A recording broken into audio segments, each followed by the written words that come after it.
we're not breaking any embargoes tonight because clubs are now breaking their own. That was a strange thing, wasn't it? I don't know how Castleford managed that by sending an email out twice, 3 times, saying, embargo 1:30. We got rid of Craig Lingard, he's been sacked. And then they tweeted it. At 1:15. Yeah, 1:15. Do you reckon they were going to schedule a tweet and then... Yeah. So then all the journalists who've now written their tweets ready for 1:30 and their stories can just press go. Send. Gone.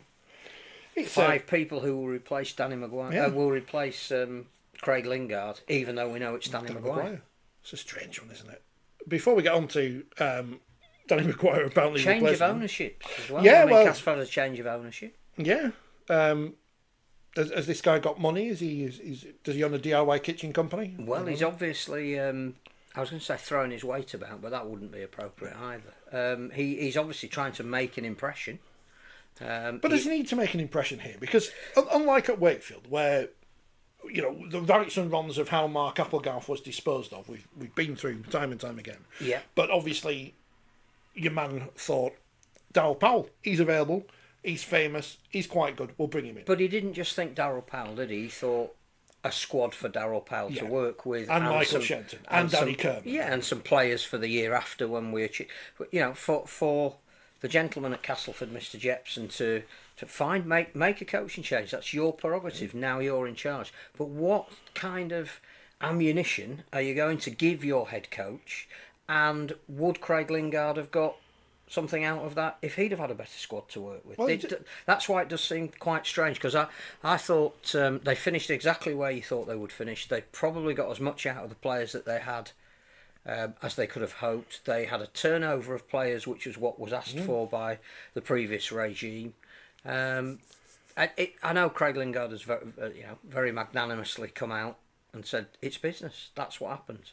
And certainly, if I was in charge of Bradford, because there were lots of other coaching merry-go-rounds last week, I'd be thinking, have we got him on speed dial? He's the kind of guy we need. Have Halifax got a coach yet? No. Oh, but I think Bradford is a big club. We said all throughout last season, Castleford fans seemed accepting of the situation, and seemed to be happy with the way the team were playing, and the honesty and of the coach. And then they get rid of him.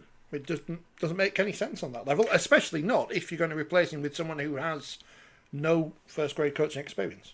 And turn the job down. 12 months. But the other thing is, it's a very strange time to be doing it, because until 10:30 on Wednesday morning... Set your alarms. Nobody knows for sure, no matter what owners may well be saying in the press, what the gradings are, and therefore who is in Super League. So Castleford may well have an indicative grading, but they still don't know what Toulouse's is. And unless their indicative grading is over 15, which would give them a grade A, which I think would be a surprise, then is it not premature to be changing your coach before you know what division you're going to be playing? Possibly. Because if they were in the Championship... Craig Lingard would be perfect for a team in the Championship. So you think he'll end up at Bradford then? If you were Bradford, if you were Bradford, Nigel Wood... Yes, I would be saying we probably didn't expect to lose Eamon O'Carroll, because that, I think, again, took them to within a point of beating Toulouse in the semi-finals of the Championship. Probably about where you would have predicted Bradford would be. A lot of talk about if they can get the lease back. Again, there's a lot of things that they can do, and there's a lot more investment that they can get if somebody knows that they're buying into something. So you would think that Bradford is now a desirable job in the Championship, a club that knows they're probably not going to have quite enough to get into Super League at the moment, but not that far away. So I would be saying we need a coach that can make sure that if it's an extra point or half a point on the gradings next year because we finish in the grand final or whatever it might be, Craig Lingard's a man, because he's been there, done it. And I think that, I don't know if the Eamon O'Carroll thing was a shock to them, but I think the way it was announced was we'd better announce it quick before St Helens do that he's going there as an assistant, which hasn't been announced yet. But St Helens, the professionals, they won't just release stuff without asking the other club. But it seemed to be that at the back end of last week there was all this, there was a chain of events. It's like Matty Smith has Yeah. left St Helens. You go, really? That's a bit of a surprise. And he's gone to Wigan. Oh, and the people that used to be at St Helens are in at St Helens. And Eamon O'Carroll has gone to St Helens, and Bradford are now without. And it was almost like a chain of events that I don't think anybody predicted before it happened, which is unusual in this goldfish bowl of a game. It's smashing nicely running into the press conference to announce they've resigned before they're sacked by Fab FM. Again, one for the teenagers. Speaking of which, the programme this week brought to you by Viking Radio. Viking Radio. Tune in on 258 metres medium wave for split frequency rugby league on Sunday afternoons. So great to have Viking Radio. Thank you, Viking, for your backing. Still going, are they? No. They paid for the biscuits. I could have put Radio Humberside up, but they still exist. But they do exist. They do exist, and then we might get in trouble. But so it's one of these bizarre ones, which of course we could be sat here in 12 months' time. Castleford under Danny Maguire win the grand final. We all go, well, we didn't see that one coming. Yeah, but, interesting choice for Hull KR as well as to who they get to replace Brett Delaney, because rumoured that he will be joining. and also that Danny Ward apparently is going to Sheffield. If Sheffield denied. Oh, has it been denied? Right. Well, denied, but rumoured. Yeah. But yes, I think I don't know if it'll be this week or early next week, but the findings on the Mark Aston case should be made public. But I think the general feeling is that he won't be coach at Sheffield. So yeah, I think they would like Danny Ward. But again, the question would be, are you better as an assistant coach in the Super League in a team that's challenging, or are you better being a head coach in a championship team with part-time players and a plan on your ticking off the points on the IMG grading system, which means you're probably 3, 4, 5 years away from getting anywhere near Super League. But you need your ground to be approved for planning and all that kind of thing. Sheffield need to get ahead of Bradford then and go on to Craig Lingard just in case. Well, I think he now becomes one of the most sought after coaches that are there, because I think wherever he's been, he's done a fabulous job. I bet Keith will regret getting rid of him. Keith's got a coach on the moment. Oh, it's just Jay Webster, isn't he? He's in charge. But he again has said, I'm only holding the fort. Like he was, yeah. So Halifax need a coach. Sheffield might need a coach. Bradford need a coach. Castleford need a coach. Who else needs a coach? Is that it?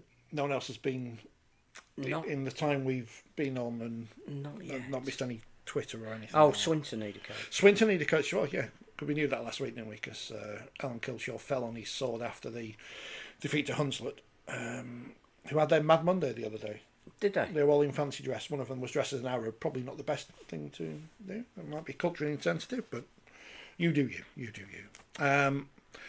So that's coaching sorted. Well, yes. Is it? The Danny Maguire thing is an interesting one, just because is the new owner thinking, I need to bring in a big name, because he is a big name, yes, but he's got no coaching first class coaching record. I think you can see that the job that he did as an assistant at Hull KR was part of that platform to where they are now. The job that he's done at Castleford has helped, with Craig Lingard, stabilise the club. He may well feel that a couple of years ago, when he said, I don't feel ready yet to be a head coach, that now he does. Yeah. And he's been in that environment for a year, so he knows the players, he knows the what he's got to work with, the tools. I think, if Brett Delaney was to leave Hull KR and join him, he's got a very close friend there that I think they both think very similarly about how the game should be played. Delaney is really good with fitness, making sure he's not the strength and conditioning coach, but he has a philosophy about how fit you need to be to play the kind of way and defend certainly the sort of way that he wants to do. So maybe the owner is thinking we need to be seen to be taking it up a level. Maybe he knows what his grading's going to be, or has an indication, and he's already putting in insurance. And Salford don't need a new coach because they've got a new coach in 2026 because they've got a new director of rugby. That was the other story. I just remembered. Yeah, Paul Rowley's taking what was Ian Blease's job, and Kurt Haggerty is going to take what was Paul Rowley's job. But they've got another year, which again to me is proper succession planning. By which time, Danny McDonald could be playing for somebody else. Well, what I want to know is what happens to It's Christian Inn who's on the coaching staff now. He does all the press conferences for Paul.